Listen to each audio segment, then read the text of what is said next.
বাম আমলে মমতা বন্দ্যোপাধ্যায় 2011 সালে বলতো যে 1,85,000 কোটি টাকার ঋণ আছে, আজকে সেটা 10 লক্ষ কোটি টাকার ঋণ। আচ্ছা, অনেকে বলে কেন্দ্রীয় যারা বিজেপির নেতারা রয়েছে তারা পশ্চিমবঙ্গের পালসটাকে ভালো করে বুঝতে পারে না। বিজেপি তাদের হজম হয় না, বিজেপি তাদেরকে নিয়ে ডক্টর মনমোহন সিং এর মতন সরকারি পয়সায় গোটা পৃথিবী ট্যুর করায় না। যারা দেখছে যে এক দল থেকে আরেক দলে চলে গিয়ে সেই যখন এতটা প্রাধান্য পাচ্ছে, তখন এই দলের বিশ্বাসযোগ্যতাটা মানুষের কাছে কতটুকু থাকে? অধীর রঞ্জন চৌধুরী কোন দল থেকে কংগ্রেসে যোগ দিয়েছে?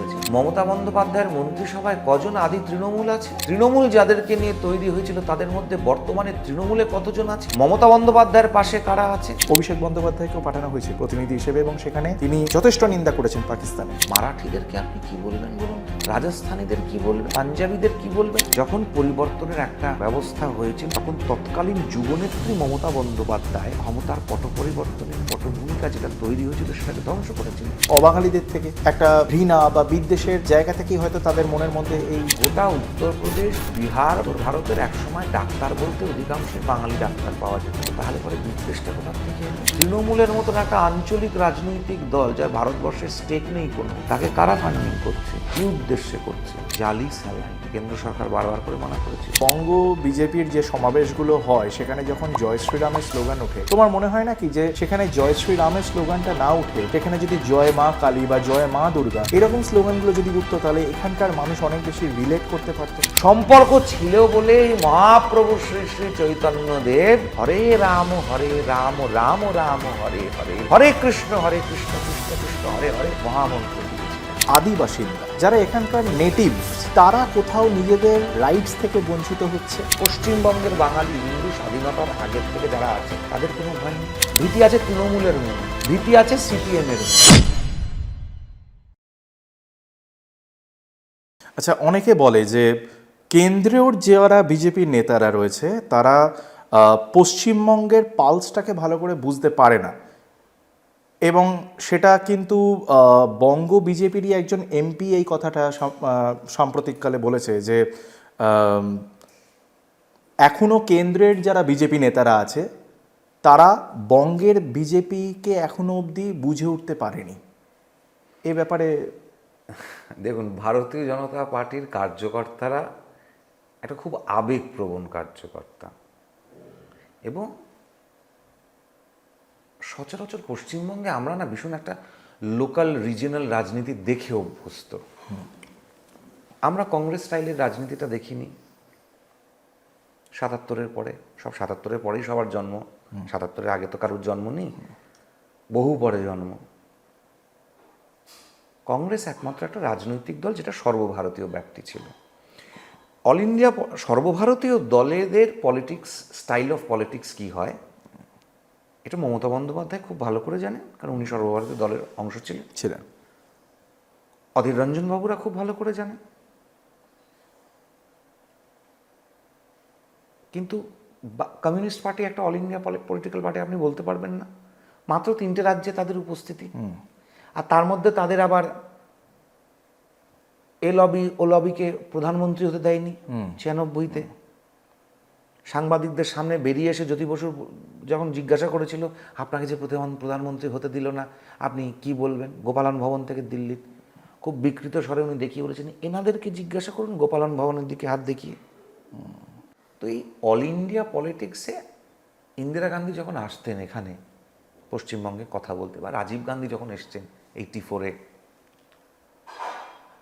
তারা কি বহিরাগত, তারা কি পলিটিক্স বুঝতেন না? আপনি কি বলবেন এটা? মমতা বন্দ্যোপাধ্যায় বলবে ভোট পাখি কংগ্রেসকে, এরকম হবেই, সেটা আলাদা কথা। উনি যখন যেমন তখন তেমন, উনি গো অ্যাজ ইউ লাইক সাজতে খুব ভালোবাসেন। হয়তো ছোটোবেলায় কোনো দিন এরকম ইয়েতে পার্টিসিপেট করতে পারেননি, তো পরবর্তীকালে তার ওই ভাইপো ভাইজিদেরকে দেখে হয়তো শখ হয়েছে এখন, ওই জন্য বলেন। তো কংগ্রেসে একটা অল ইন্ডিয়া পলিটিক্যাল পার্টি, তার একটা স্টাইল আছে। বিজেপি একটা অল ইন্ডিয়া পলিটিক্যাল পার্টি, তার একটা স্টাইল আছে। অল ইন্ডিয়া পলিটিক্যাল পার্টিসগুলোর রিজিয়নাল পলিটিক্যাল পার্টিস বা কিছু এই জেলাভিত্তিক পলিটিক্যাল পার্টি যেগুলো আছে তাদের সাথে তাদের স্টাইল আলাদা হবে, তাই তারা ওরকম বলবেই।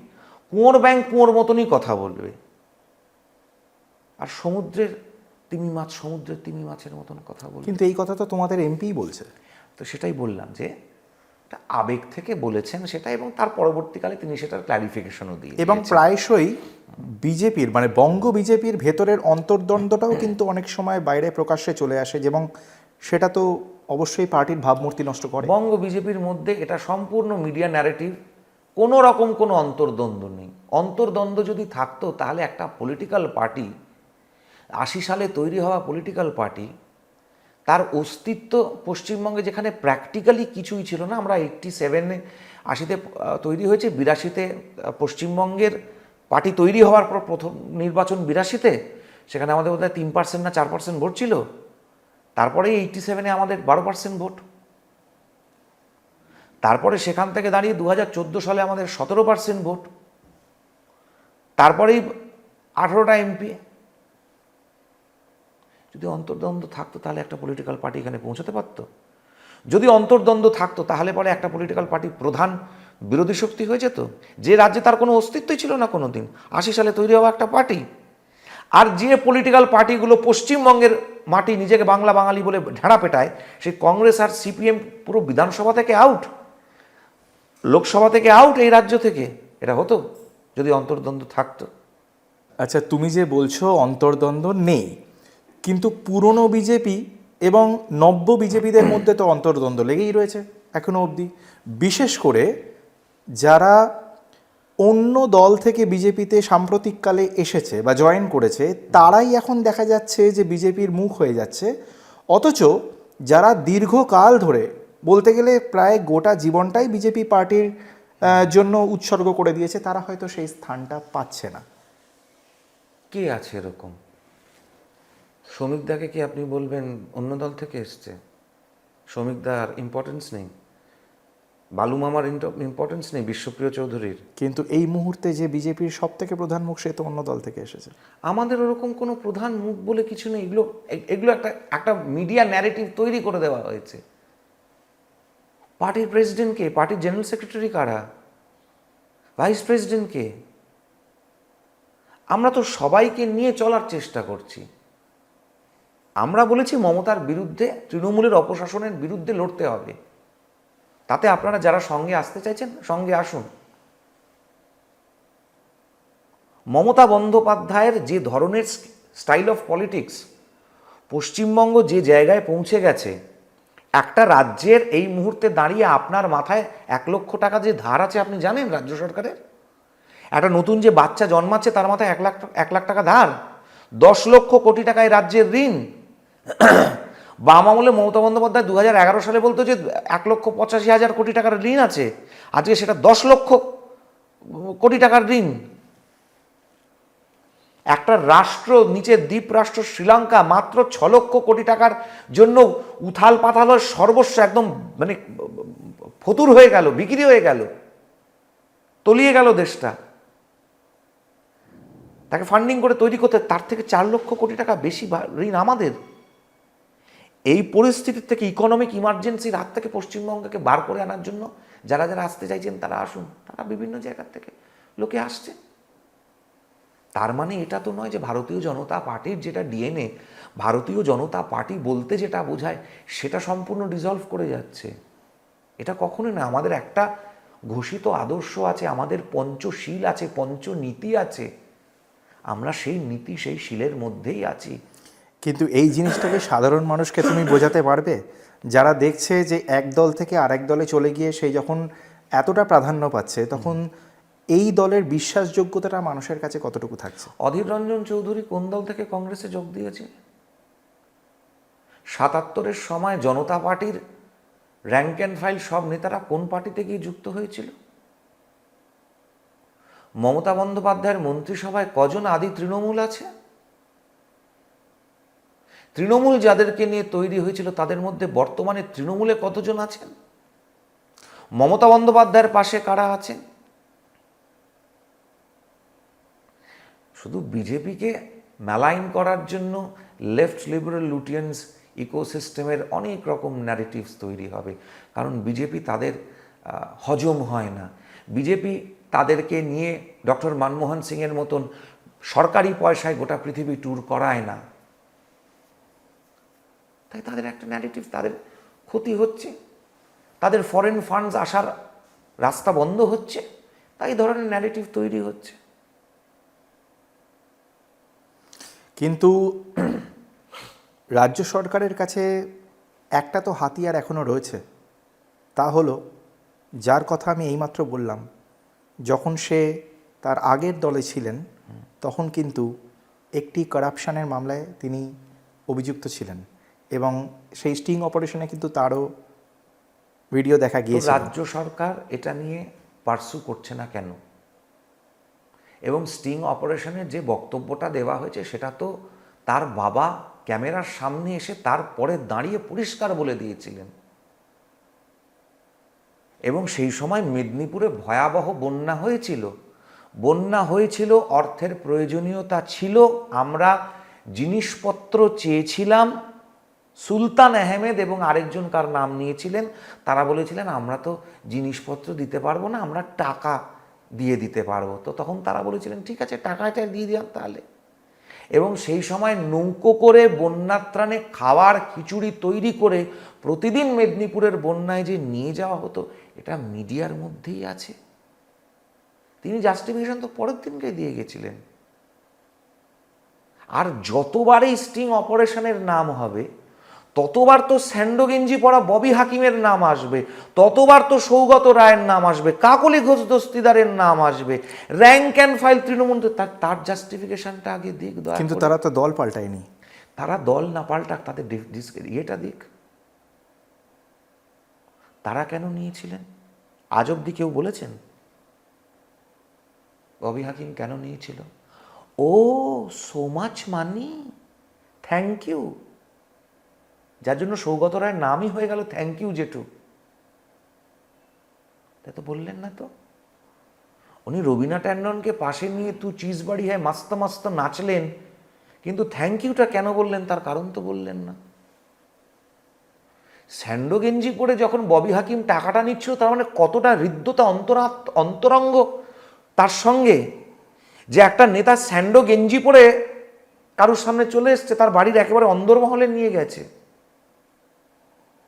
স্যান্ডো ববির সঙ্গে কি সম্পর্ক তার জাস্টিফিকেশন আগে দিক। কলকাতার মহানাগরিক ভেউ ভেউ করে কাঁদলেও কেঁদেছিল না, কলকাতাকে আমরা বাঁচাতে দিল না। বহু মানুষের এই অভিযোগ রয়েছে যে দল পাল্টানোর রাজনীতিটাই এখন ভীষণ রকমভাবে বর্তমান এবং র্যাম্প্যান্ট হয়ে গেছে আজকের রাজনীতিতে, বাংলার রাজনীতিতে।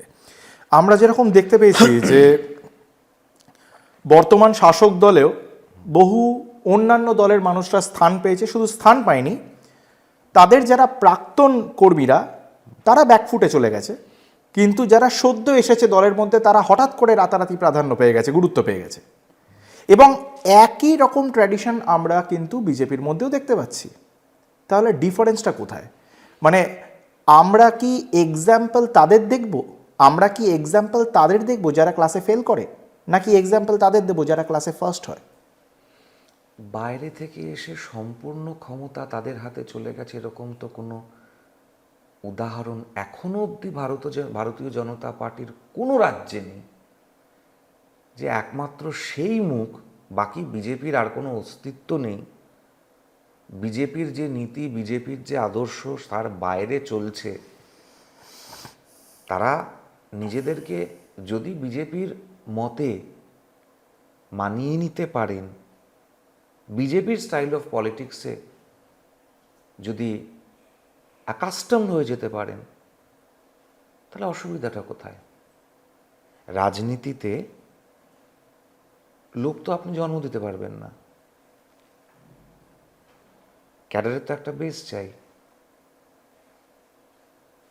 তাহলে কি এটা নয় যে পশ্চিমবঙ্গে এই যে ধরনের কথাগুলো বলা হতো, এটা পশ্চিমবঙ্গ, এটা বাঙালি, এখানে এই যে কথা আপনি একটু আগে বললেন যে উত্তর ভারতীয় স্টাইল অফ পলিটিক্স চলবে না, হিন্দুত্ববাদ এই সেই, লালন অমুক তুসুক কথা বলা, তাহলে কি বাঙালির অন্তরাত্মার সুপ্তিতে কোথাও কি এমন প্রবল দেশাত্মবোধ, হিন্দুত্ববোধ আছে, হিন্দুত্ববাদে বিশ্বাস করে, যে জন্য একটা পার্টি যাকে হেসে বলা হতো আরশোলা আবার পাখি, বিজেপি আবার পার্টি, সে রাতারাতি 41% জনসমর্থন পেয়ে গেল।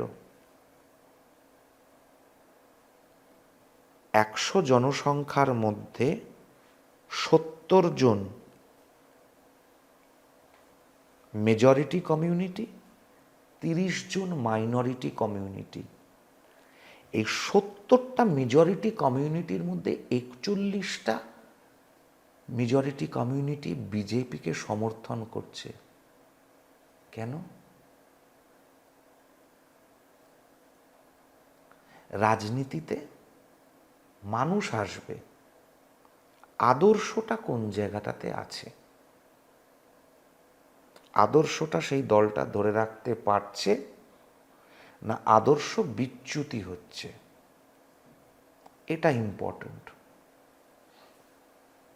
বিভিন্ন রাজ্যের মধ্যে, উত্তরপ্রদেশে তো এরকম এক্সাম্পল কি নেই, যারা পার্লামেন্টে দাঁড়িয়ে রামচন্দ্রকে গালিগালাজ দিয়েছিল তারাও পরবর্তীকালে বিজেপিতে জয়েন করেছিল। আজকে তারা কোথায় আছে?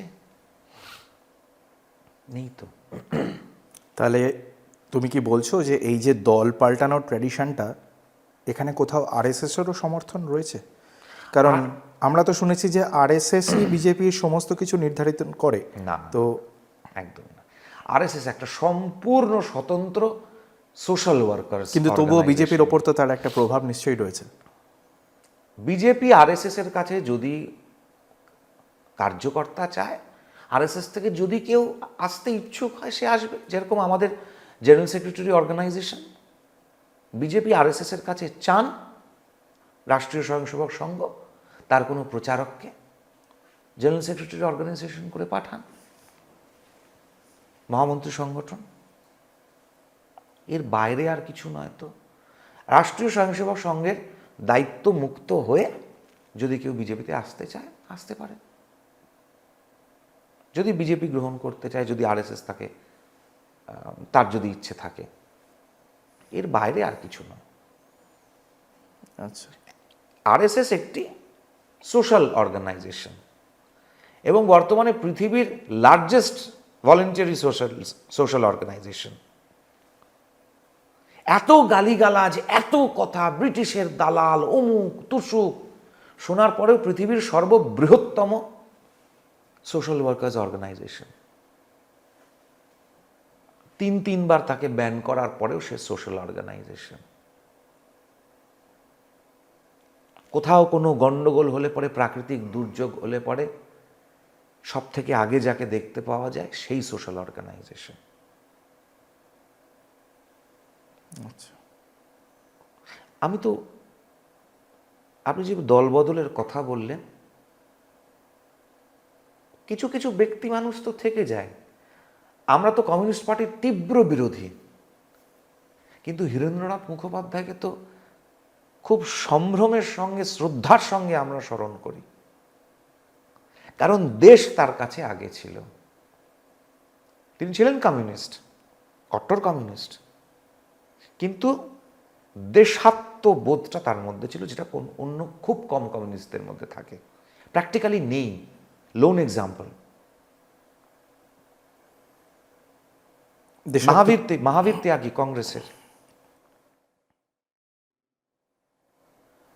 লোকমান্য বাল গঙ্গাধর তিলক, বিপিন চন্দ্র পাল, এই অ্যাকসেপ্টেন্সটা তো থাকবেই। ঠাকুর কি বলতেন যে সবার খারাপ গুণটাকে দেখো না, দেখো তার মধ্যে ভালো গুণটাকে কি আছে, যদি সম্ভব হয় সেটাকে নিয়ে কথা বলতে বলতে তার ভালোর দিকটাকে বাড়িয়ে তোলো। তো আমরা সেটা দেখব, করে দেশপক্ষে কাজ করব। কারণ গোটা পৃথিবীর কিন্তু অর্ডার অফ পাওয়ার্স বদলাচ্ছে। ন্যাশনাল মিডিয়া, ইন্টারন্যাশনাল মিডিয়া খুলে দেখুন, দেশকে এখানে এক রাখতে, এক থাকতে, স্বদেশপন্থার চিন্তা ভাবনার সমস্ত ব্যক্তি যাতে একটি ছাতার তলার নিচে থাকে, আর ভারত বিরোধী শক্তিরা তারা অন্য ছাতার তলায় থাকুক, তাহলে যে ধরনের ঝড় আসছে ঈশ্বর না করুন এর থেকে বড় অন্য কোনো ঝড় আসুক ভবিষ্যতে, সেটা আটকানোর জন্য তো লোক চাই।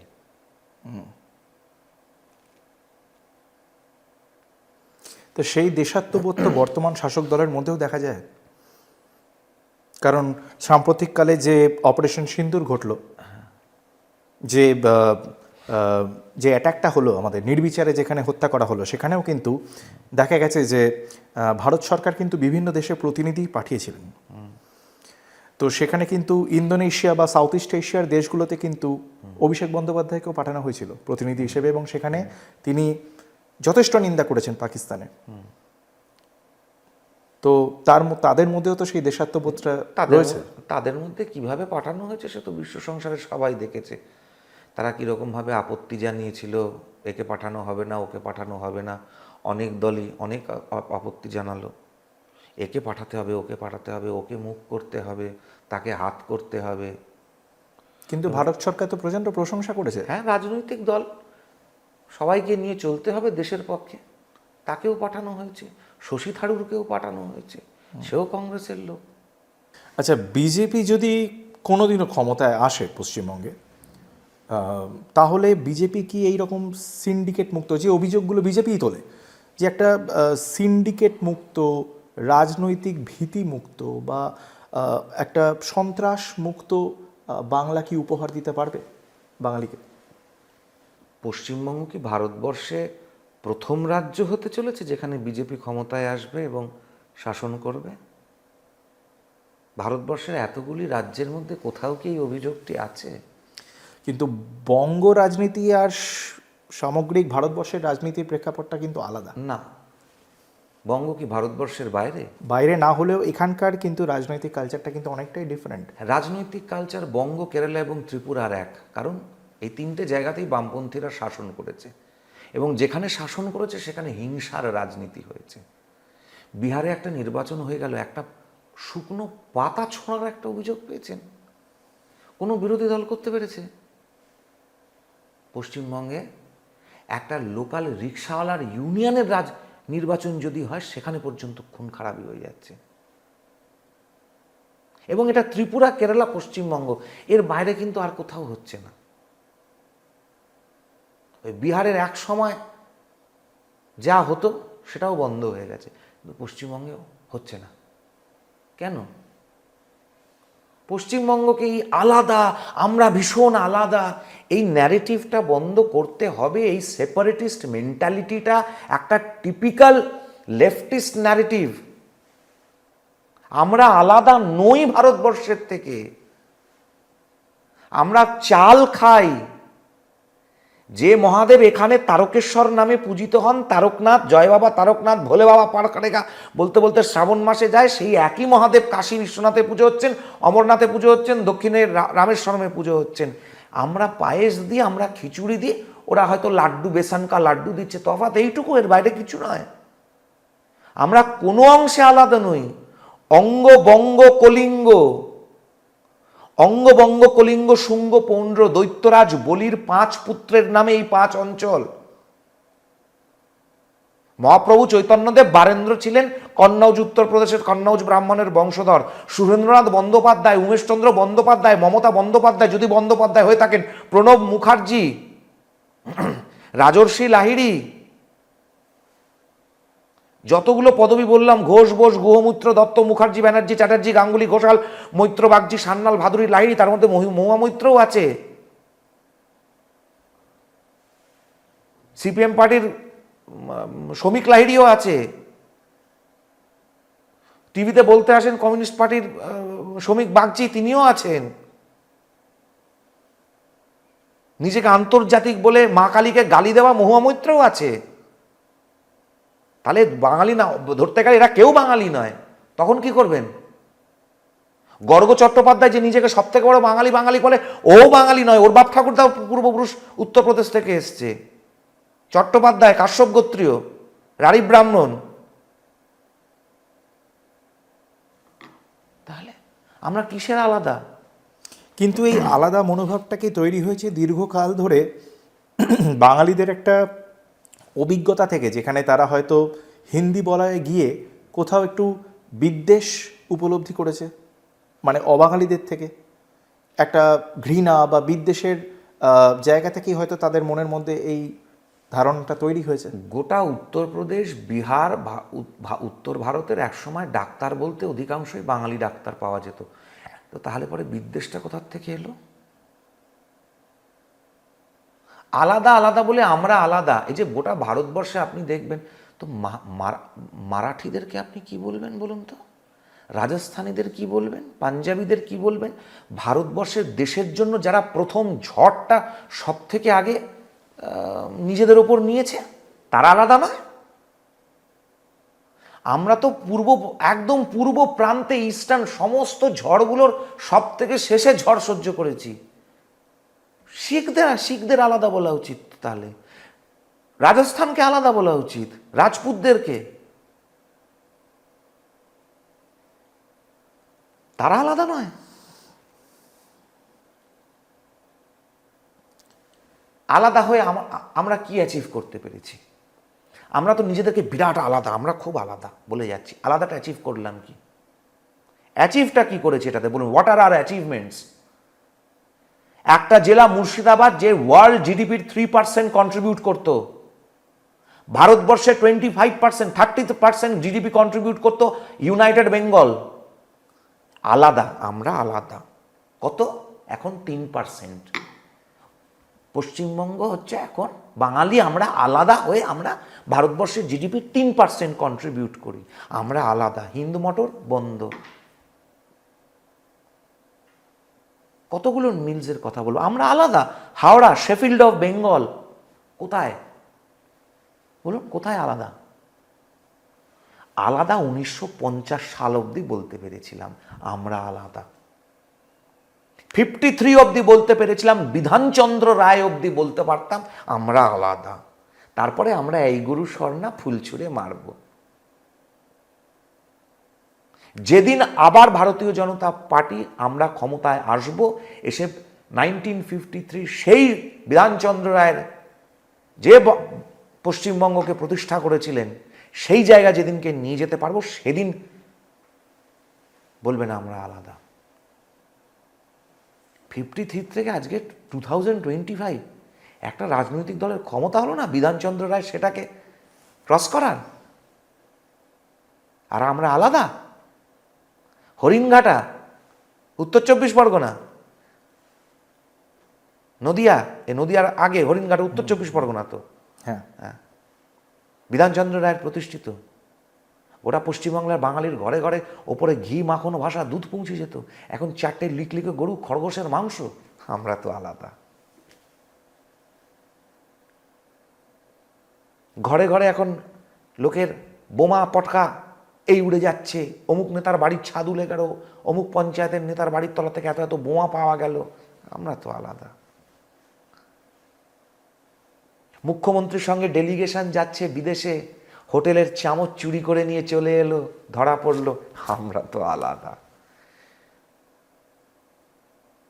ন্যাকামি করে, আতলামি করে বিরাট বড় অভিনেত্রী ক্যামেরার সামনে দাঁড়িয়ে কাগজ আমরা দেখাবো না, সিঙ্গাপুরে গিয়ে সোনার দোকানে সোনা চুরি করছে বলে অভিযোগ, আমরা তো আলাদা, তাই না? ক্যালকাটা ইউনিভার্সিটি, যাদবপুর, সব ইউনিভার্সিটির মান পড়ে যাচ্ছে, আমরা তো আলাদা। একটা গ্রামীণ হাসপাতালে জানতো এখন সব কটা তালা দেওয়া আছে। চলুন না ক্যামেরাটা নিয়ে যাওয়া যাক একটা গ্রামীণ হাসপাতালে, সুপার স্পেশালিটি হাসপাতালে নিয়ে চলুন না আমাকে, একটা ডাক্তার নেই। কাল রাত্রিরে এই মহেশতলাতে একটা মেয়েকে উদ্ধার করা হয়েছে, দুপুর থেকে পাওয়া যাচ্ছিল না, রাত্রিবেলা খবর পেয়ে থানায় ফোন করলাম, 2 ঘন্টার মধ্যে আকাড়ার গঙ্গার ঘাট থেকে পাওয়া গেল। মেয়েটাকে নিয়ে বিদ্যাসাগরে যাওয়া হলো করানোর জন্য। 4টে ছেলে মিলে, 4টে ছেলের নাম বললেই আপনারা বলবেন এ বাবা আমরা তো আলাদা, কারণ নামটা বললেই তো আবার 4টে ছেলের নাম আর মেয়েটার নাম পদবিটা চলে এলেই তো আবার আপনারা বলবেন আমরা সাম্প্রদায়িক। ওই মেয়েটাকে চিকিৎসা করানোর জন্য ডাক্তার ছিল না, আমরা তো আলাদা। কাদম্বিনী গাঙ্গুলির জাতি, আমরা আলাদা। কবে কি পোলাও খেয়েছি তার ঢেকুর তুলে আমরা আলাদা বলে চলবে না। দরকার হলে এখন মোমো পিৎজার ঢেকুরটাই তুলুন না, মোমো পিৎজা বিরিয়ানির ঢেকুর তুলুন, পোলাও তো ভুলে গেছি। এখন তো ওই টিকটিকি আরশোলা দেওয়া বিরিয়ানি ছাড়া আমাদের তো হজম হয় না। তো আগে ওই জায়গায় যাই, তারপরে আলাদা বলবো। আচ্ছা, এই যে যখনই বিজেপির সমাবেশ হয়, রাজনৈতিক সমাবেশ হোক, সবসময় জয় শ্রীরামের স্লোগানটা ওখানে ওঠে। যারা বিজেপির সমর্থকরা আছে তারা বারবার করে জয় শ্রীরাম স্লোগানটা ওঠে। তো আমরা জানি যে ভগবান শ্রীরামের প্রভাব হিন্দি বলয়ের যে রাজ্যগুলো রয়েছে সেখানে একটা প্রভাব নিশ্চয়ই রয়েছে, এবং সেখানে মানুষের মনের মধ্যে এটা একটা সেন্টিমেন্ট কাজ করে অবশ্যই। কিন্তু আমরা তো দেখেছি যে বাংলায় কিন্তু মা অনেক বেশি আরাধ্য বাঙালিদের দ্বারা, সে মা কালী হোক, মা দুর্গা হোক। তো যখন এখানে বঙ্গ বিজেপির যে সমাবেশগুলো হয় সেখানে যখন জয় শ্রীরামের স্লোগান ওঠে, তোমার মনে হয় না কি যে সেখানে জয় শ্রীরামের স্লোগানটা না উঠে সেখানে যদি জয় মা কালী বা জয় মা দুর্গা এরকম স্লোগানগুলো যদি উঠতো, তাহলে এখানকার মানুষ অনেক বেশি রিলেট করতে পারতো? জয় শ্রীরাম আজকে দাঁড়িয়ে বাঙালির প্রতিবাদের স্লোগান হয়ে গেছে পশ্চিমবঙ্গে।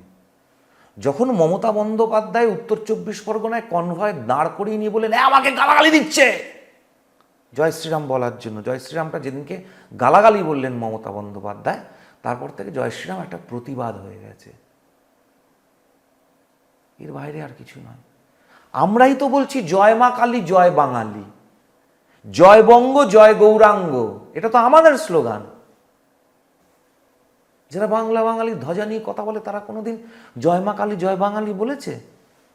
শ্রমিক ভট্টাচার্য প্রেসিডেন্ট হয়েই তো শ্রমিকদা তার প্রথম সবার থেকেই তো বললেন জয় মা কালী। তার প্রথম রাজ্য সভাপতি হওয়ার বক্তৃতার স্থলে সেখানে কালী থাকলেন। অনুশীলন সমিতির সঙ্গে শ্যামাপ্রসাদ মুখার্জির কি সম্পর্ক ছিল সেটা তো ইতিহাসের পাতা রমেশচন্দ্র মজুমদার খুললেই বোঝা যাবে, যে কালীর সামনে দাঁড়িয়ে অগ্নিসাক্ষী করে বিপ্লবীরা ভারত জননীর জন্য সর্বোচ্চ বলিদান দেওয়ার শপথ নিতেন। আরএসপি পার্টিটা তখন সেই লোকেদের ছিল। জনসংঘ শ্যামাপ্রসাদ মুখার্জির জন্মদিন মৃত্যুদিন ভুলে গেল, আরএসপি ভুলতো না। মানে আমি কথার কথায় বলতাম, কে আর নারায়ণন গভর্নরকে ডেকে নিয়ে এসে আরএসপি শ্যামাপ্রসাদ বাবুর বলিদান দিবস উদযাপন করতেন। ছবিগুলো আছে, প্রথম সারির প্রত্যেকটা খবরের কাগজের আর্কাইভগুলো খুলে দেখুন। কে আর নারায়ণ কোন সময় রাজ্যপাল ছিলেন?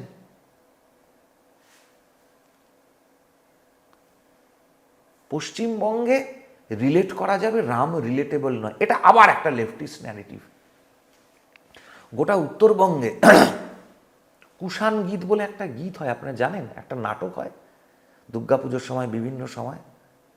কুষাণ গীতটা কি নাম শুনেছে কখনো? কিন্তু উত্তরবঙ্গ কিন্তু জানে, দক্ষিণবঙ্গের মানুষরা আমরা জানি না। ঘরে ঘরে ঘরে ঘরে উত্তরবঙ্গে যেরকম মাসান বাবা গ্রাম্য দেবতা, উপদেবতা, আরাধ্য দেবতা, ঠিক তেমনি কুষাণ গীত আছে। কুষাণ গীত হচ্ছে কুশ, যে রামচন্দ্রের সামনে যে গান গেয়েছিলেন, যে বর্ণনা করে গিয়েছিলেন, রামায়ণ গেয়েছিলেন সম্পূর্ণ, তাকে বলা হয় কুষাণ গীত। এই কুষাণ গীত হচ্ছে লোকগীত উত্তরবঙ্গের। কৃত্তিবাস ওঝা কে ছিলেন? হঠাৎ করে কৃত্তিবাস ওঝার কেন মনে হলো রামের সাথে যদি কোনো সম্পর্ক না থাকতো, তা একটা মানুষ হঠাৎ করে রামায়ণকে ট্রান্সলেট করে ফেললেন বাংলার মধ্যে? কোনো সম্পর্ক নেই।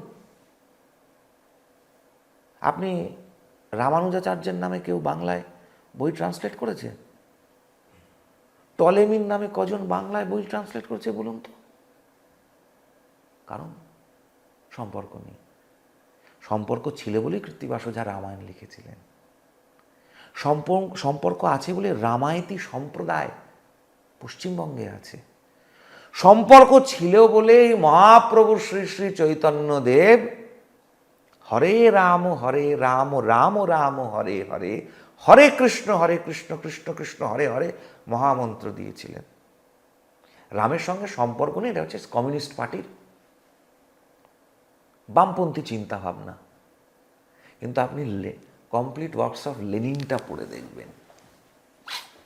এবার আপনাকে একটা ইন্টারেস্টিং কথা বলছি, কমপ্লিট ওয়ার্কস অফ লেনিন। কথোপকথন হচ্ছে লেনিন এবং নরেন্দ্রনাথ ভট্টাচার্য উর্ফ মানবেন্দ্রনাথ রায়, কমিউনিস্ট পার্টির প্রতিষ্ঠাতা। পটভূমিকা কি? ভারতবর্ষে অহিংস আন্দোলন। লেনিন উৎসুক হয়ে জিজ্ঞাসা করছেন,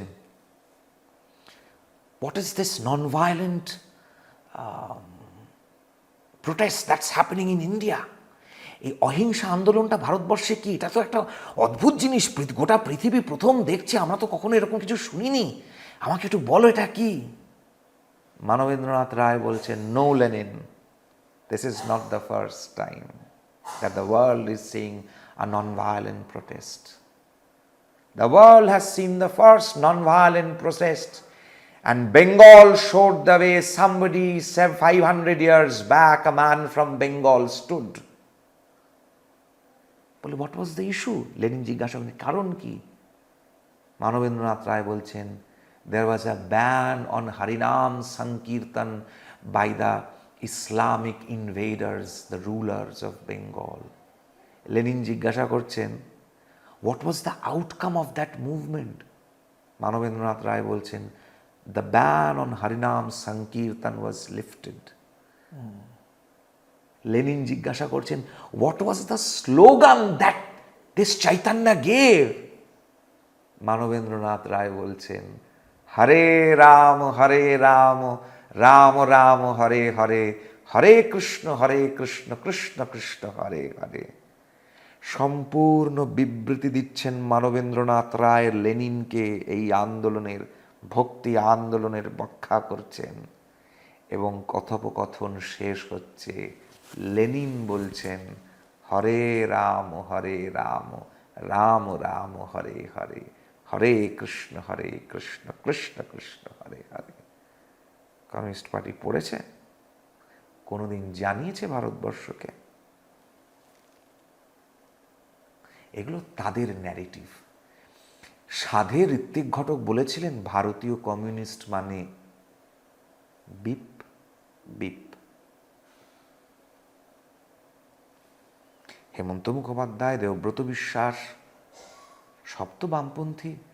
ওই নতুন সূর্য দেখব, নতুন আলো উঠবে, সব সাম্যবাদ, বিরাট সাম্যবাদ, ডিক্টেটরশিপ অফ দ্য প্রোলেটারিয়েটস। তারপরে দেখলেন ডিক্টেটরশিপ অফ দ্য অটোক্র্যাটস। এই জন্য সবাই গালাগালাজ দিয়ে বেরিয়ে চলে এসেছিলেন। তো ভারতীয় কমিউনিস্টদের সঙ্গে ওরা কমিউনিস্টই নয়, they are opportunists. Indian communists and Chinese communists have no connection with communism at all. আগে দ্বন্দ্বমূলক বস্তুবাদটা কি সেটা আগে ভালো করে বুঝিয়ে বলতে বলুন। দ্বন্দ্বমূলক বস্তুবাদের বাইরে যেতে পারছে না যে যারা, তারা আবার এসব রামচন্দ্র নিয়ে কি বলবে? তাহলে রামায়ণটা মেনে নিল তো প্রথমে। যারা রামায়ণই মানতে চাইছে না, রাম সেতু মানতে চাইছে না, দ্বারকা মানতে চাইছে না, রামায়ণ মানতে চাইছে না, তারাই দেখবেন সম্বুক বলে একটা ক্যারেক্টার নিয়ে চলে আসে উত্তর রামায়ণে, যেখানে উত্তর রামায়ণটাকে ভারতবর্ষে কোনো সাধু সন্ন্যাসী মঠ মিশন কেউ উত্তর রামায়ণকে রামায়ণের অংশ বলেই মনে করে না। মূল রামায়ণ রামের অযোধ্যা প্রত্যাবর্তনে শেষ হয়ে যাচ্ছে, ওইখানেই শেষ। এবং বারবার এটাও অভিযোগ ওঠে যে মা সীতার প্রতি রাম অন্যায় করেছিলেন। এইটা কোথায় আছে? উত্তর রামায়ণে আছে। উত্তর রামায়ণ অংশটা 5th সেঞ্চুরিতে ভবভূতি লিখেছিলেন।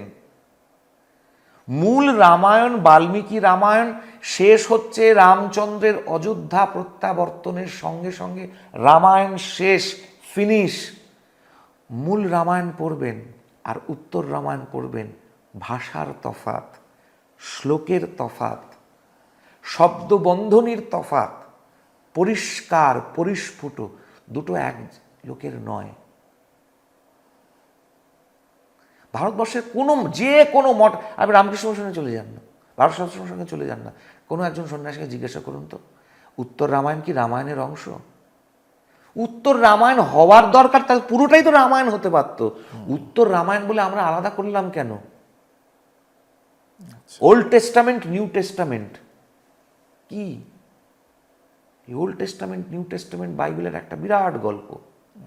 একদম প্রাচীন যে সংস্করণগুলো আছে, খুব প্রাচীন প্রথম মুদ্রণ যেগুলো ইহুদি হয়েছিল, ইতিহাসটা যেখান থেকে আমরা পাই সেটা হচ্ছে ওল্ড টেস্টামেন্টের মধ্যে রয়েছে। ওল্ড টেস্টামেন্ট আর নিউ টেস্টামেন্ট, খুব পুরনো যে সমস্ত সংস্করণগুলো আছে, নতুনগুলোর কথা বলছি না, ওগুলোর ওল্ড টেস্টামেন্ট কত নম্বর পাতায় শেষ হচ্ছে আর নিউ টেস্টামেন্ট কত নম্বর পাতায় শুরু হচ্ছে, পাতার নম্বরগুলো দেখবেন তো। মাঝের পাতাগুলো কোথায়?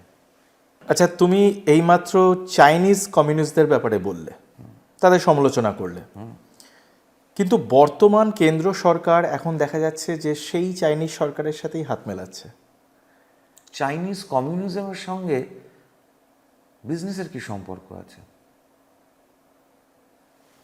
ব্যবসা তো আমরা ইরানের সাথেও করি, রাশিয়ার সাথেও করি। ব্যবসা আমরা ইংল্যান্ডের সঙ্গে করি না, যারা 200 বছর শাসন করেছে। কিন্তু আমাদের এই কেন্দ্র সরকারই কিন্তু কিছুদিন আগে অনেক চাইনিজ অ্যাপ ব্যানও করে দিয়েছিল। অবশ্যই, যেটা ভারতবর্ষের জন্য ক্ষতিকারক হবে সেগুলো সমস্ত ব্যান হবে। আমাদের তো এখন রাশিয়ান ডিলের কথাও চলছে, এখন S-500-এর কথা চলছে। কিন্তু রাশিয়ার সাথে তো আমাদের সেই রকম কোনো অ্যাপ ব্যান হওয়া না, বা না, এরকম নেই। কোনো প্রোডাক্ট ব্যান হওয়ার কোনো ইতিহাস তো নেই, কিন্তু চায়নার সাথে রয়েছে। আপনি মিডিয়ায় দেখুন না, S-500 তার কাভারেজ কোথায় কোথায় যাচ্ছে, তার অর্থটা কি হচ্ছে? হঠাৎ করে মিডিয়া এসবগুলো দেখাচ্ছে কেন? জেনারেল বিপিন রাওয়াত যেটা বলেছিলেন, আমরা সেই স্ট্যান্ড পয়েন্টে এখনও একদম আছি। ভারতবর্ষের 2.5 এনিমি, 0.5টা আপনারা দেখে নিয়েছেন, এতদিন দেখতে পাচ্ছিলেন না, দিল্লি ব্লাস্টের পরে দেখে নিয়েছেন। আর পাকিস্তান অপারেশন সিঁদুরে একটা, আর আরেকটা গালওয়ান ঘাঁটি আমরা দেখে নিয়েছি। তো we stand with that principal. কিন্তু তাই বলে ব্যবসা হবে না সেটা তো সম্ভব নয়। ওয়ার্ল্ড ট্রেড অর্গানাইজেশনসের নিয়ম কানুন আছে, আমরা কারোর সাথে ব্যবসা বন্ধ করতে পারি না। কিন্তু অন্তত লোকনাথ বাবার মূর্তিগুলো চায়নার থেকে যে তৈরি হয়ে আসছিল, করে গড়িহাট বাজারে বিক্রি হচ্ছিল, ওগুলো কিন্তু বন্ধ হয়ে গেছে। এখন কৃষ্ণনগরের ঘূর্ণির থেকেই ওই মাটির পুতুলগুলো আসে। আগে কৃষ্ণনগরের ঘূর্ণি থেকে আসছিল না, চায়নার থেকে আসছিল। মানে তুমি বলতে চাইছো যে কুটির শিল্পের ডেভেলপমেন্টটা হয়েছে।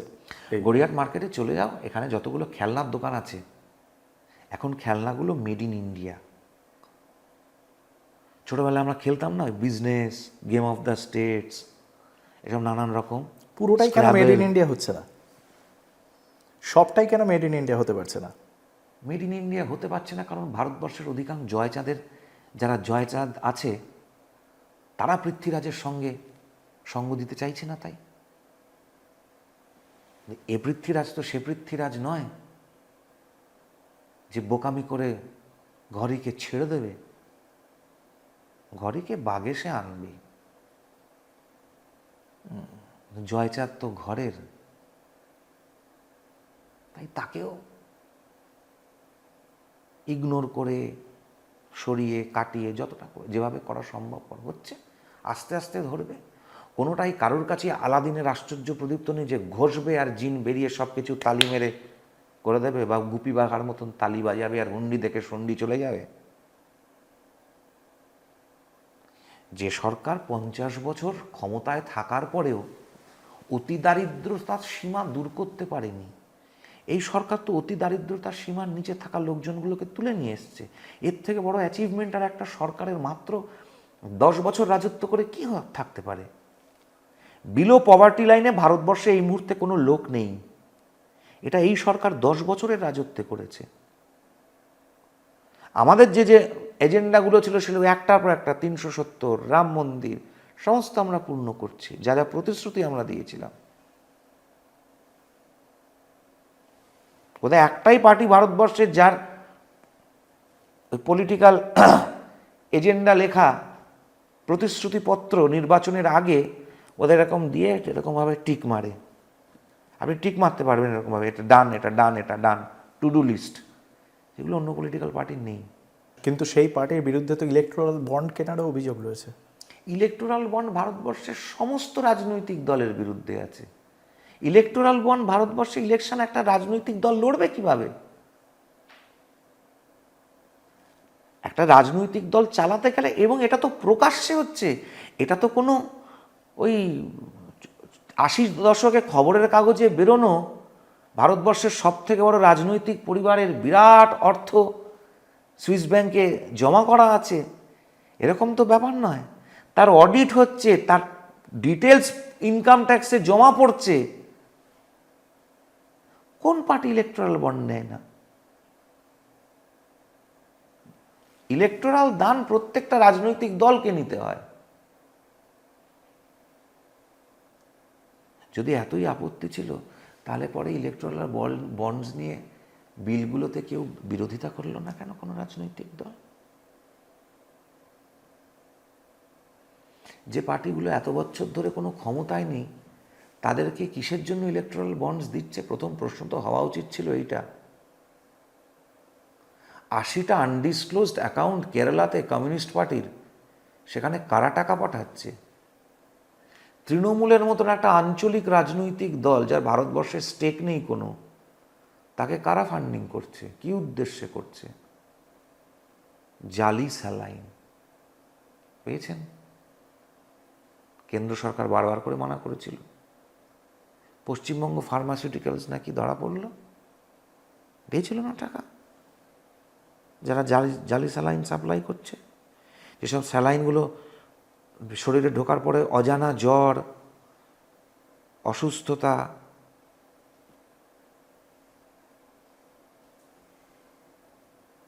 রাজনৈতিক দল চালাতে গেলে অর্থের প্রয়োজনীয়তা আছে, সব দলেরই আছে।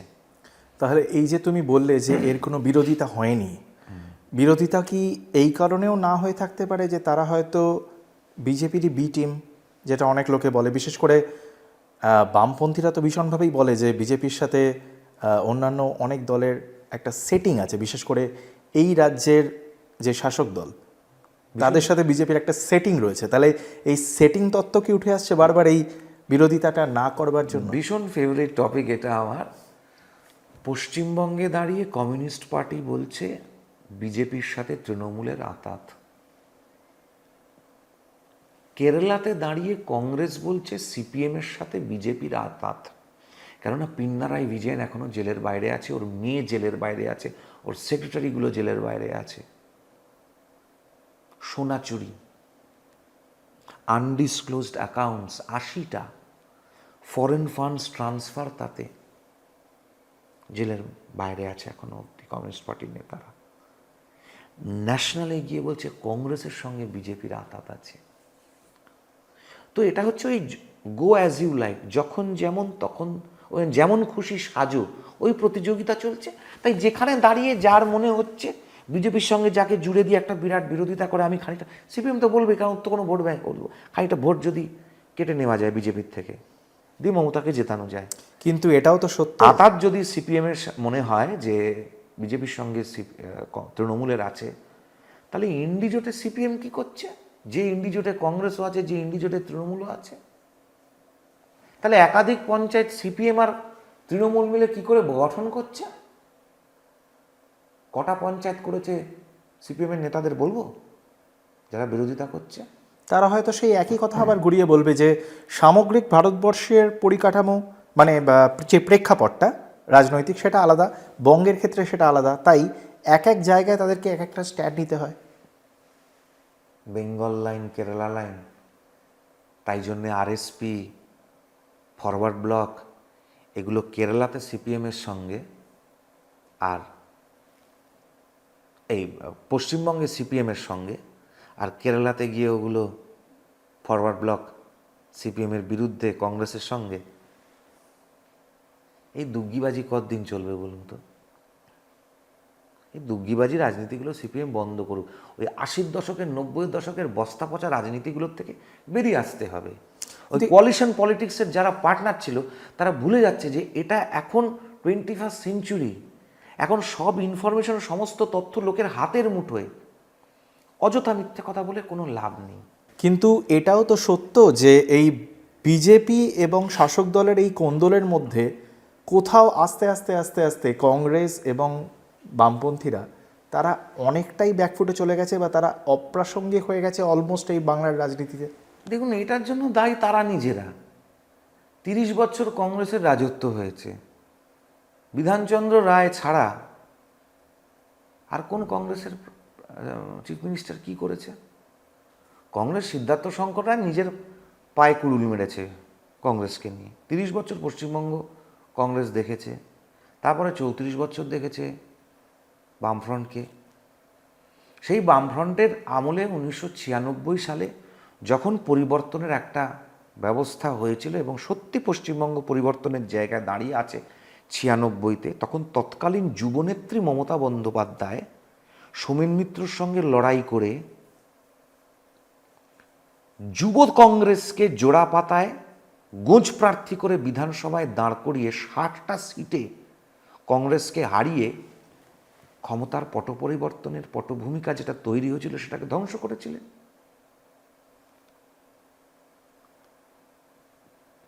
কংগ্রেসকে এবং কমিউনিস্ট পার্টিকে, বামফ্রন্টকে দেখে নিয়েছে। 64টা বছর গন, 64 কেন 70 বছর, আরও 68, 69 ওই কমিউনিস্ট পার্টির মন্ত্রিসভায় অজয় মুখার্জি মুখ্যমন্ত্রী, অসভ্য বর্বর যাযাবরদের সরকার চলছে বলে দিয়েছিলেন একটা মুখ্যমন্ত্রী। যে তারা যদি তুলে না আসতে পারে, তাদের যদি লিডারশিপ স্কিলস না থাকে, তাদের যদি পুরোটাই মমতা বন্দ্যোপাধ্যায়কে ভোট ট্রান্সফার করে দেয়। 44টার ওপর এমএলএ ছিল তো 16 সালে। Primary opposition leader, main opposition কার ছিল? কংগ্রেসের ছিল তো। বলুন তো কংগ্রেসের অপোজিশন লিডারের নাম কি ছিল? একটা পশ্চিমবঙ্গের মানুষকে জিজ্ঞাসা করুন তো 16 সালের অপোজিশন লিডারের নাম কি ছিল ওয়েস্ট বেঙ্গলে? 11 সালে অপোজিশন লিডারের নাম কি ছিল? পশ্চিমবঙ্গে কেউ বলতে পারবে না। আপনি আজকে গিয়ে জিজ্ঞাসা করুন পশ্চিমবঙ্গের বিরোধী দলনেতাকে, এরা ক্লাস 5-এর বাচ্চাও বলে দেবে। বিজেপি এই জায়গায় নিয়ে গেছে, শুভেন্দু অধিকারী বিরোধী দল থেকে এই জায়গায় নিয়ে গেছে। পশ্চিমবঙ্গের বাইরে অন্য রাজ্যের লোকে শুভেন্দু অধিকারীর নাম জানে, বিরোধী দলনেতা।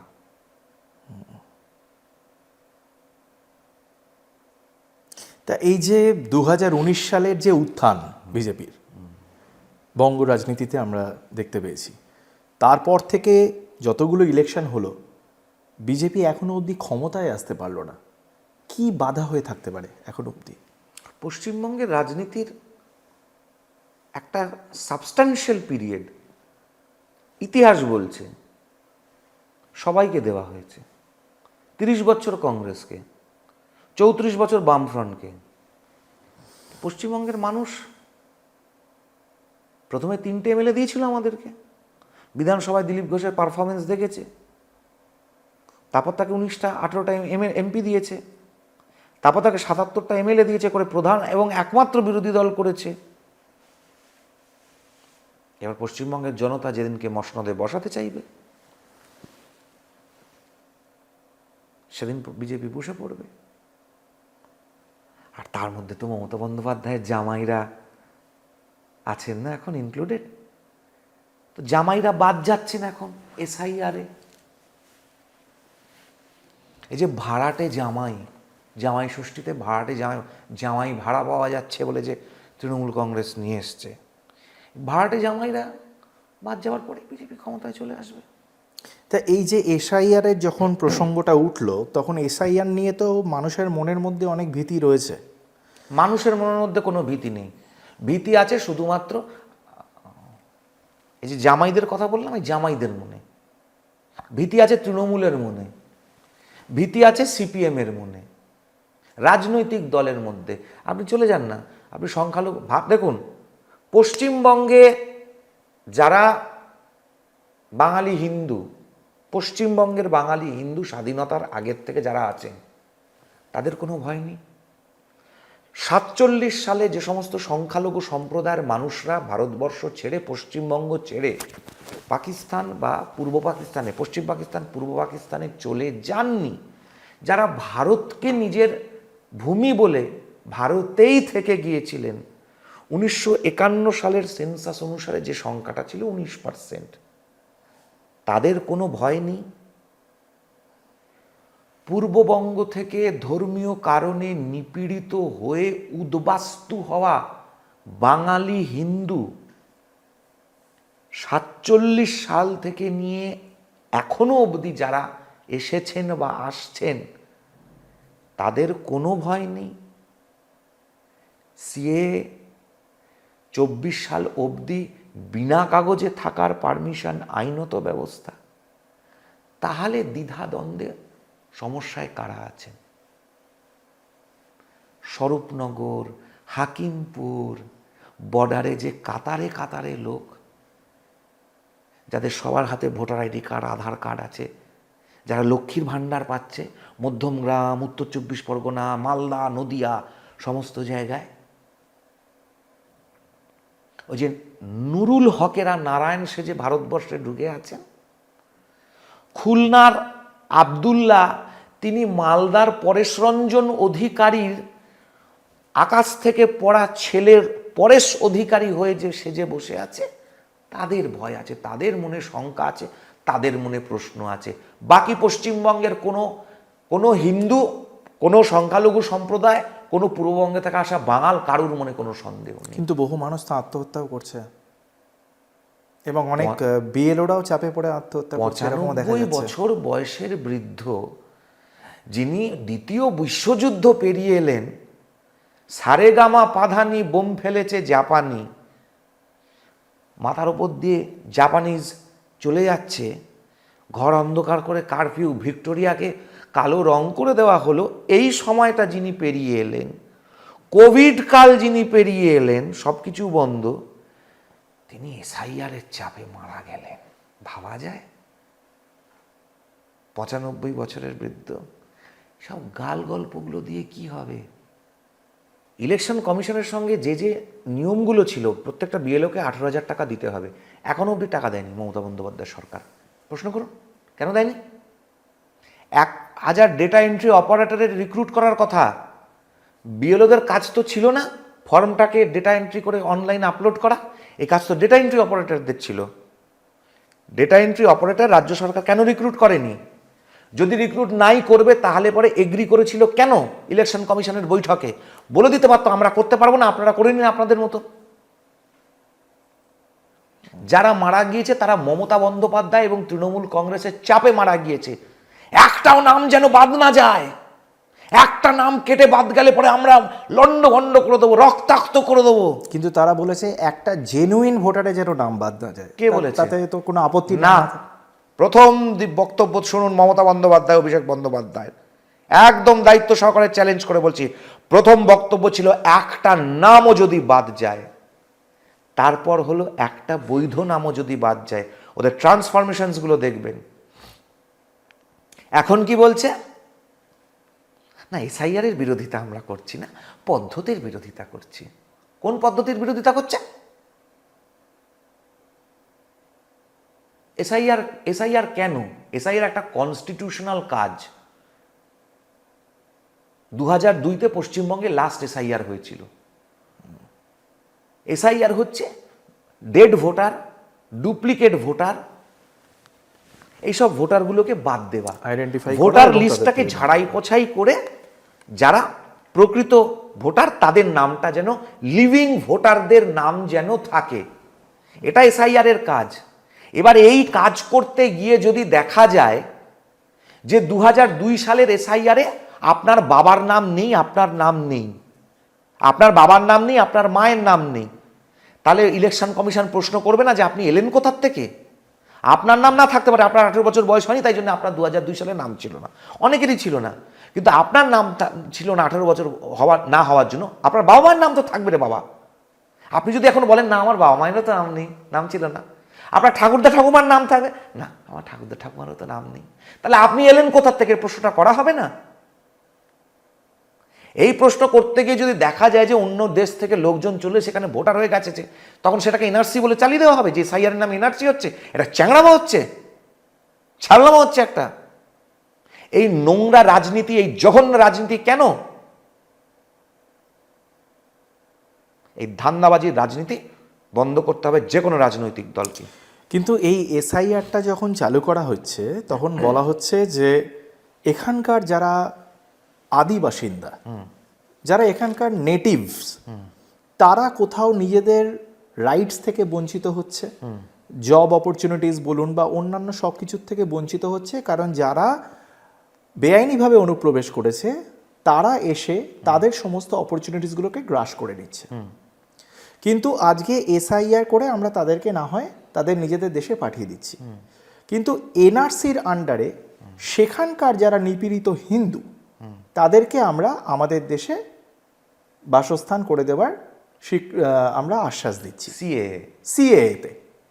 সিএএতে ভুল বললাম, সিএএতে আমরা তাদেরকে এখানে শেল্টার দেওয়ার আশ্বাস দিচ্ছি। তাহলে এখানে যদি আবার সেই অন্য আর একটা দেশের পপুলেশনকে আমরা নিজেদের দেশে নিয়ে এসে সেখানে আমরা যদি স্থান দিই, তাহলে সেক্ষেত্রে এখানকার যারা আদি বাসিন্দা তারা তো সেই যে তিমিরে ছিল সেই তিমিরেই থেকে যাচ্ছে। না, একদমই নয়। কারণ এই প্রতিশ্রুতি পণ্ডিত জওহরলাল নেহেরুর দেওয়া ছিল, এই প্রতিশ্রুতি মহাত্মা গান্ধীর দেওয়া ছিল, এই প্রতিশ্রুতি ভারতবর্ষের স্বাধীন ভারতবর্ষের প্রথম গভর্নর জেনারেল চক্রবর্তী রাজাগোপালাচারীর দেওয়া ছিল, এই প্রতিশ্রুতি constitution father of the constitution বাবা সাহেব আম্বেদকরের দেওয়া, এই প্রতিশ্রুতি সর্দার বল্লভভাই প্যাটেল ভারতবর্ষের প্রথম গৃহমন্ত্রীর দেওয়া। Those who are our kith and kin, our flesh and blood, those who have fought at our side, they cannot be separated from us mere by drawing a line. বক্তা Sardar Vallabhbhai Patel. Let us not forget our brothers and sisters whom we have left at the other side of the border. বক্তা Pandit Jawaharlal Nehru. If the Hindus of East Pakistan doesn't want to stay here, I cannot force them to stay. বক্তা মহাত্মা গান্ধী। আর আমাদের principal, পৃথিবীর যে কোনো প্রান্ত থেকে কোনো একজন হিন্দু সর্বস্ব হারিয়ে কপরদক শূন্য হয়েও শুধুমাত্র প্রাণটুকু সম্বল করে ভারতবর্ষের সীমান্তে এসে যদি বলে ভবতি আশ্রয়ং দেহি, ভারত জননী আশ্রয় দাও, ভারতবর্ষের আইন যেন এরকম হয়, ভারতবর্ষ তাকে আশ্রয় দিতে বাধ্য থাকে। হিন্দু ভারতবর্ষ ছাড়া কোথায় যাবে? উত্তরং ইয়ৎ সমুদ্রস্য হিমাদ্রশ্চৈব দক্ষিণম বর্ষদদ ভারতং নাম ভারতিং যত্র সন্ততি। কিন্তু আমাদের যে কনস্টিটিউশনটা যখন ফ্রেমড হয়েছিল সেটা তো শুধুমাত্র হিন্দুদের জন্য হয়নি, সেটা তো সর্বধর্ম মানুষের সমস্ত ধর্মের মানুষের জন্যই হয়েছিল। তাহলে সেক্ষেত্রে আমরা যখন এই কথাটা বলছি কোথাও সেটা কনস্টিটিউশনের এগেনস্টে চলে যাচ্ছে না? একদমই নয়। যদি কনস্টিটিউশনের এগেনস্টে যেতে হয় তাহলে আর্টিকেল 30 তুলে দিতে হবে, তাহলে আপনাকে মাইনরিটি রাইটস তুলে দিতে হবে, তাহলে মুসলিম পার্সোনাল ল তুলে দিতে হবে, আপনাকে মাদ্রাসা শিক্ষা ব্যবস্থা তুলে দিতে হবে। এগুলো তো কনস্টিটিউশনের মধ্যে আছে। তাহলে কনস্টিটিউশনের সব থেকে ইউনিফর্ম সিভিল ল করা উচিত, সেটা হচ্ছে না কেন? আপনি একটা বিবাহ করছেন, আরেকজন 4টে বিয়ে করছে, কেন করছে?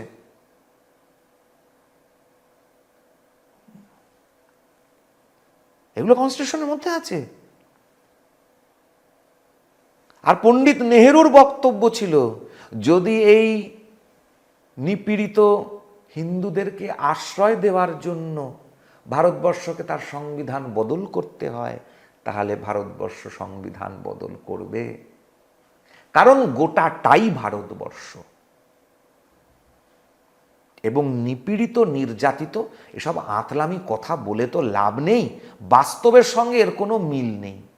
নিপীড়িত নির্যাতিত হিন্দুই হয়, এটাকে যত তাড়াতাড়ি মেনে নেওয়া ইতিহাসকে দেখে তত তাড়াতাড়ি হিন্দু জাতির জন্য কল্যাণ হবে। তাই জন্য 40% জমি কেটে কেটে বেরিয়ে গেছে, ওগুলো আপনার নেই, যেগুলো আপনার পূর্বপুরুষের ছিল। শাণ্ডিল্য গোত্রীয় মমতা বন্দ্যোপাধ্যায়, শাণ্ডিল্য গোত্রীয় অভিষেক বন্দ্যোপাধ্যায়, শাণ্ডিল্য গোত্রীয় বাগচি, শাণ্ডিল্য গোত্রীয় লাহিড়ি, বাঙালি আতলামি করে যারা, তাদের সবার পূর্বপুরুষের আরাধ্য ইষ্টদেবী হচ্ছেন এখন বর্তমানে পাকিস্তানের কাশ্মীরের বারামুল্লার ওপারে থাকা দেবী সারদা। মহর্ষি শাণ্ডিল্যের তপস্যা ক্ষেত্র, মহর্ষি শাণ্ডিল্যের আরাধ্য ইষ্ট দেবী। যে শারদাপীঠের মূল শিলাটি নিয়ে শঙ্করাচার্য দক্ষিণ ভারতে চলে গিয়েছিলেন। তো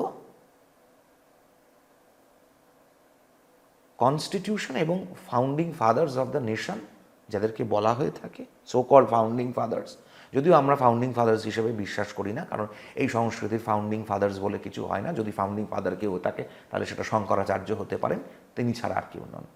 ভগবান শ্রীকৃষ্ণ ফাউন্ডিং ফাদার এই রাষ্ট্রের, ভগবান রামচন্দ্র ফাউন্ডিং ফাদার্স, তিনি হতে পারেন, রাজা দশরথ, রাজা ভগীরথ, তারা founding father's, Raghu founding father হতে পারেন, পরবর্তীকালের কেউ নন। বাকি যাদেরকে চেনেন ভারতবর্ষ ফাউন্ডিং ফাদার্স বলে, তারা প্রতিশ্রুতি রাখাটা সাম্প্রদায়িক, তাই তো সব থেকে বড় সাম্প্রদায়িক তারা ছিলেন। ভারতবর্ষ হিন্দুকে আশ্রয় দেবে। তা আমরা আজকে এই পডকাস্টের অলমোস্ট শেষ লগ্নে চলে এসেছি। তো তুমি একজন এত বড় একটা দলের মুখপাত্র হিসেবে এবং কর্মী হিসেবে তুমি আমাদের দর্শকদের কি বার্তা দিতে চাইবে? সমস্ত আমাদের দর্শকদের মধ্যে সমস্ত রকম মনোভাবাপন্ন মানুষ রয়েছে, তো সেখানে অনেকে আস্তিকও আছে, নাস্তিকও আছে, অন্যান্য ধর্মাবলম্বী মানুষও রয়েছে। তো একজন ভারতীয় হিসেবে এবং তাদেরকেও একজন ভারতীয় মনে করে তুমি আমাদের এই পডকাস্টের মাধ্যমে কি বার্তা দিতে চাইবে? ভারতবর্ষে যারা থাকেন তারা প্রত্যেকেই ভারতীয়। যে হিন্দু সেও ভারতীয়, যে মুসলমান সেও ভারতীয়। যে মুসলমান সে তার পূর্বপুরুষও হিন্দুই ছিল ভারতবর্ষের, তাই সে আমাদের কাছে কোনো আলাদা নয়। সে আরব থেকে, পার্সিয়ার থেকে, সে বাবরের বংশধর নয়। 4-5টা বাবরের বংশধর আছে বলে বাকি গোটা মুসলমান সমাজ আমাদের কাছে অচ্ছুত, এরকম কোনো ব্যাপার নয়। অরঙ্গজেবের কি কাজ সেটা মুসলমানদের ঘাড়ে আমরা চাপাই না, রাজনীতিবিদরা চাপায়। অরঙ্গজেব আমাদের কাছে আলাদা। আর পশ্চিমবঙ্গের বাঙালি মুসলমান যে মাজারে খিচুড়ি দিতে যায় সে আমার কাছে হিন্দুই, কারণ ওই হিন্দু পরম্পরা, ওটা আরব সংস্কৃতির পরম্পরা নয়। যে কাজ করতে আসছে, বাঁশ বাঁধতে গিয়ে তার সহকর্মীকে বলছেন, বাঁশটা দেখে বাঁধ রে, তুলসীর গাছটা আছে, বাবু ধম্ম করতেছে বাড়িতে, সেও ভারতীয়। রাজনৈতিক বক্তব্য একটাই আমাদের থাকবে, পশ্চিমবঙ্গের ক্ষেত্রে পশ্চিমবঙ্গ যে পর্যায়ে দাঁড়িয়ে আছে, পশ্চিমবঙ্গের পরিবর্তন প্রয়োজন।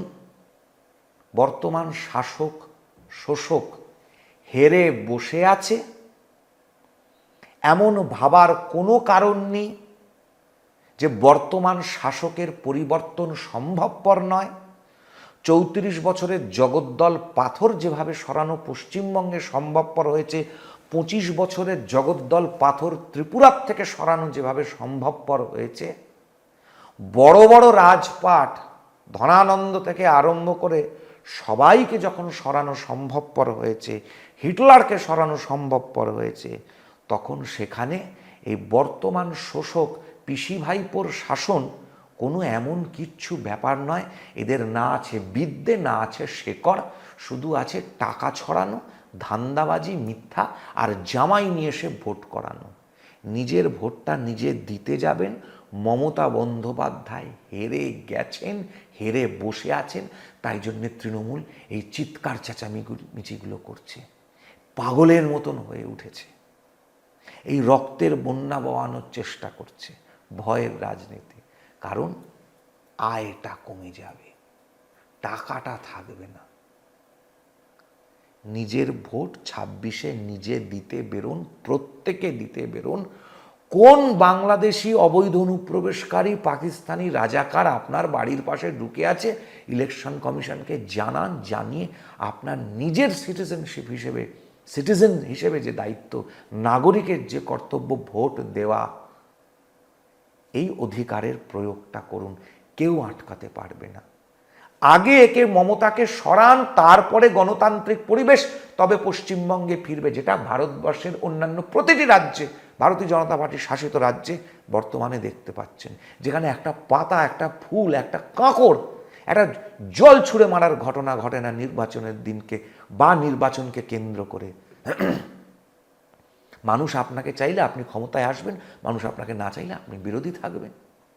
সদ্য বিহারের নির্বাচন হয়ে গেছে, সবাই দেখে নিয়েছে। আগে একে সরান, ঘুরিয়ে নাক দেখানোর মতন মমতাকে রাখার জন্য মমতার সাহায্য বকলমে করবেন না। প্রত্যেককে, যারা তৃণমূলের মধ্যে থাকা মানুষও শুভবুদ্ধি সম্পন্ন লোক, ভোট ভাগ হতে দেবেন না। বাম কংগ্রেসকে ভোট দেওয়া মানে ওটা খরচার খাতায় বা ওয়াশরুমে গিয়ে ফ্লাশ করার মতন ব্যাপার।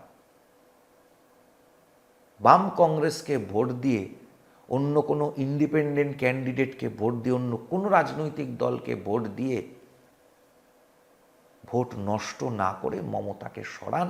শুভবুদ্ধি সম্পন্ন তৃণমূল যারা এই অত্যাচার সহ্য করতে পারছেন না, চুপচাপ ভোট কেন্দ্রে গিয়ে পদ্মফুলের ছাপটি দিয়ে গণতান্ত্রিক পরিবেশকে ফেরত নিয়ে আসুন। এর বাইরে আমাদের আর কোনো অনুরোধ নেই।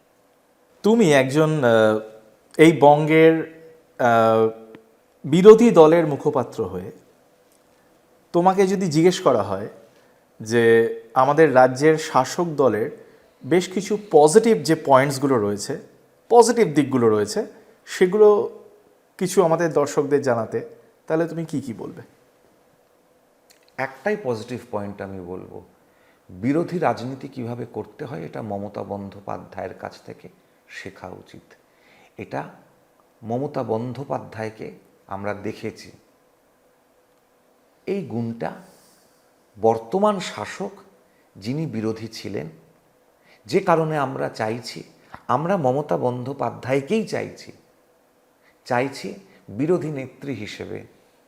কারণ সরকারে থাকতে গেলে সশক্ত সরকারের সশক্ত বিরোধী না থাকলে পরে সে সরকার কতক্ষণ অবধি, দীর্ঘদিন অবধি সে টিকতে পারে না, ভুল পথে পরিচালিত হওয়ার প্রবণতা বেশি থাকে। আমরা মমতা বন্দ্যোপাধ্যায়ের এই গুণটাকেই চাইছি। যখন ভারতীয় জনতা পার্টির মুখ্যমন্ত্রী বিধানসভায় বসবেন, উঠে দাঁড়িয়ে বক্তব্য রাখবেন, রাস্তায় বা বিধানসভায় বিরোধী নেত্রী মমতা বন্দ্যোপাধ্যায় যেন আরেকবার স্বমহিমায় বিরোধী নেত্রী হিসেবেই থাকেন, তাহলে আমাদের সরকার পরিচালনা করতে অনেক সুষ্ঠুভাবে হবে, ভালোভাবে হবে। মানে কোথাও তুমি হয়তো অ্যাপ্রিসিয়েট করতে যদি মমতা বন্দ্যোপাধ্যায় তোমার দলে থাকতো। আমি কখনোই সেটা চাইব না।